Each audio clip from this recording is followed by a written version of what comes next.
nagbabalik na naman ang ating So, hindi ko talaga alam na exciting pala ako, mang-prank na naman ako ngayon. So, nung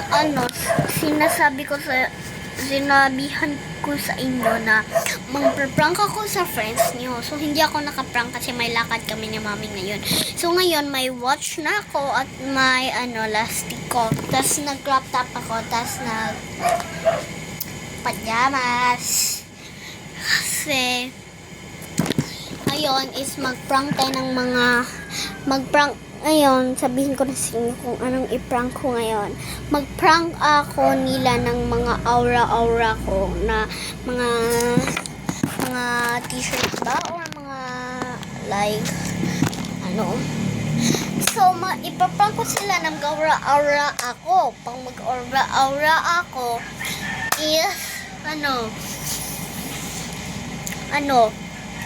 tigilan natin sila na pag mag-aura-aura ako pag mag-model ako, guys. Mag-model ako. Tas kunyari na ako na ganyan.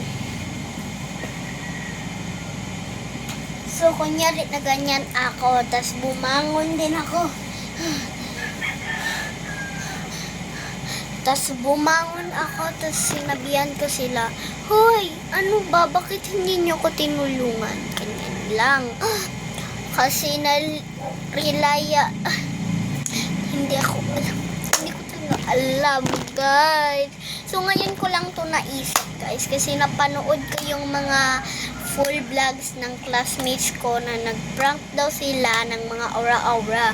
Pag mag-model-model ka na mahihimatay ka, tapos bumangon ka, tapos sabihin mo, bakit hindi mo ko tinulungan?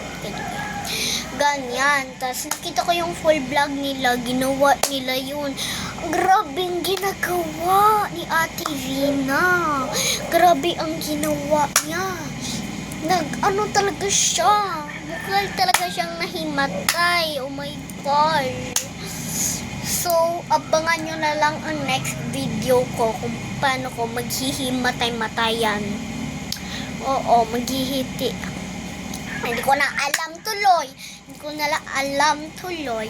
So, ngayon lang ako naka-vlog.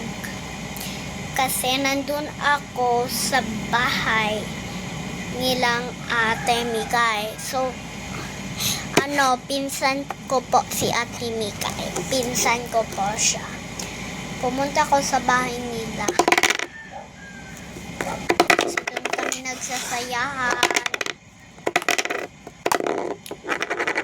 Hanggang sa nakatulog lang ako sa kanila. Katabi lang kami ng bahay, guys.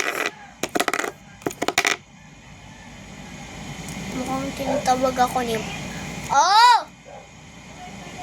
Bye-bye.